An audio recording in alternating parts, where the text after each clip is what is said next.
names. Aditi and Shivam. Got that from Facebook. TJ's official title? Freelance security specialist. LinkedIn. Zoe's drink of choice? Lagavulin with 1 ice cube. This detail took some effort.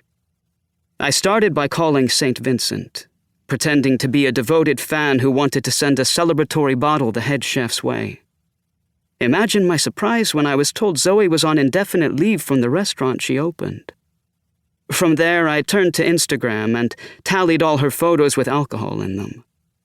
In 12%, she held a glass of red wine. In 36%, she gripped a pint.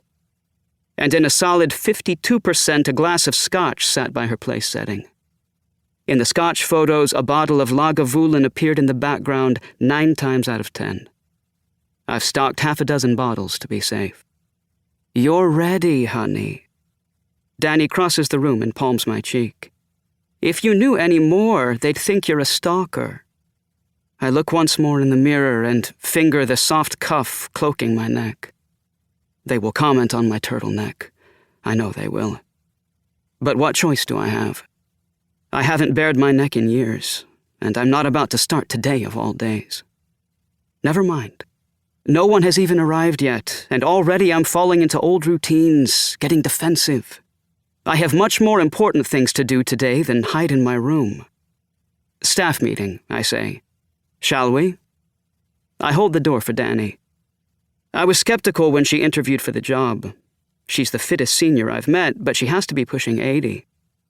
Happily, she's proven my doubts unfounded. She's my hardest-working employee and rarely complains, unlike the younger ones. She's also become my trusted lieutenant.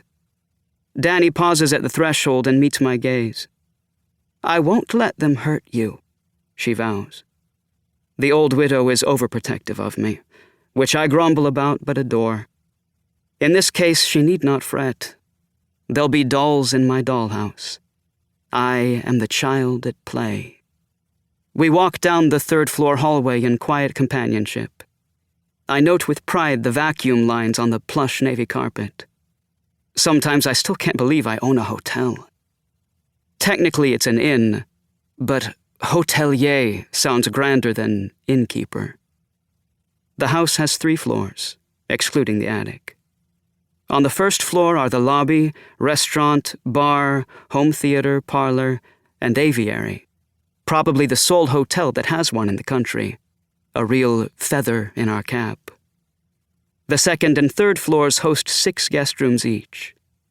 This weekend's guests will take the rooms on the 3rd floor. Only the best for my former best friends. In the lobby, I wait with my hands clasped behind my back for the rest of the staff. I try to see the space as a guest would, searching for dust bunnies in corners, shoe prints on tiles. I've styled the hotel like a Scottish hunting lodge. Low lighting, dark rugs, upholstered furniture, heavy drapes. Moody portraits of women hang on the walls because Hitch surrounded his heroines with them on set. The reception desk to the left of the staircase took me weeks to find. An antique piece with a matching chair that would fit perfectly inside a medieval castle. And what of the staircase? Devotees will know that harrowing things happen on Hitch's staircases. Ours is T-shaped with 2 landings, one halfway up the central section and another at the top. Mahogany steps jut out from both sides of the landings. These steps lead to the guest rooms. Suspended from the ceiling above the staircase is our pièce de résistance, one of the original carousel horses from Strangers on a Train. It wasn't cheap, but can you put a price on owning a piece of one of the most iconic scenes in cinema? The horse's mouth is agape, eyes distressed. I swear, on occasion I've seen it sway ever so slightly, giving a ghoulish feeling to an otherwise refined space, which was the effect our set designer was going for. It's me. I'm the set designer. I greet each staff member as they arrive. Wait patiently until all have gathered. Okay, folks, I say. We're giving up a high-season weekend of leaf peepers for this free stay. Let's make it worth the lost revenue. For the next few days, I'm hosting my 5 closest...